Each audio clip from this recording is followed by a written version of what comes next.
ઊંઝાના ધારાસભ્ય કિરીટ પટેલે એક મહત્વપૂર્ણ નિર્ણય લીધો છે। તેમણે જાહેરાત કરી છે કે તેઓ હવેથી પોતાની મુસાફરી માટે માત્ર ઇલેક્ટ્રિક વાહનનો જ ઉપયોગ કરશે।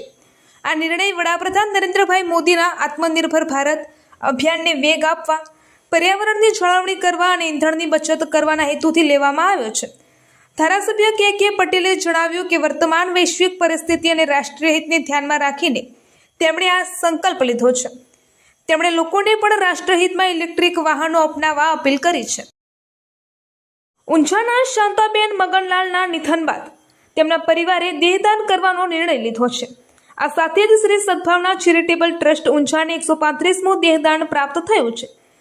સ્વર્ગસ્થ શાંતાબેન મગનલાલનો દેહ કડી સ્થિત ભાગ્યોદય મેડિકલ કોલેજને સુપરત કરવામાં આવ્યો હતો।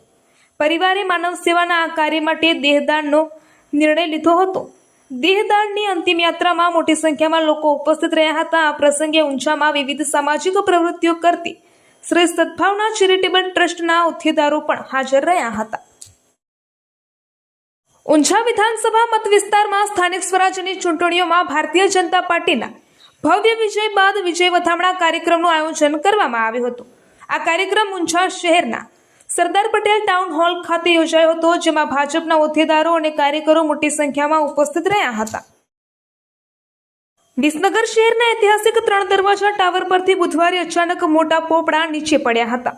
સદનસીબે ટાવર નીચે મોચીકામ કરતા એક યુવક ચા પીવા માટે ગયો હોવાથી તેનો આબાદ બચાવ થયો હતો। આ ઘટનાને પગલે લોકોમાં નાશભાગ મચી ગઈ હતી।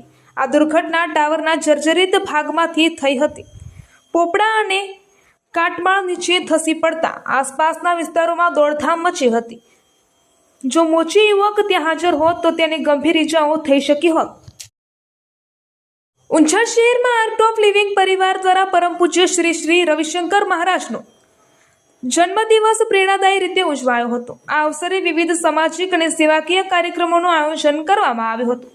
મહારાજશ્રીના જન્મોત્સવ નિમિત્તે એક વિશેષ બ્લડ ડોનેશન કેમ્પનું આયોજન કરવામાં આવ્યું હતું, જેમાં મોટી સંખ્યામાં રક્તદાતાઓ ઉમટી પડ્યા હતા।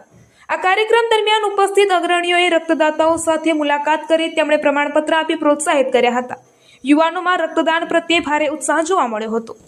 દેશ અને દુનિયાના સમાચાર જોવા માટે અમારી ચેનલ MG લાઈવ ન્યૂઝને સબસ્ક્રાઇબ કરો અને બેલ આઇકોન પર ક્લિક કરો, જેથી રોજે રોજની અપડેટ આપને મળતી રહે।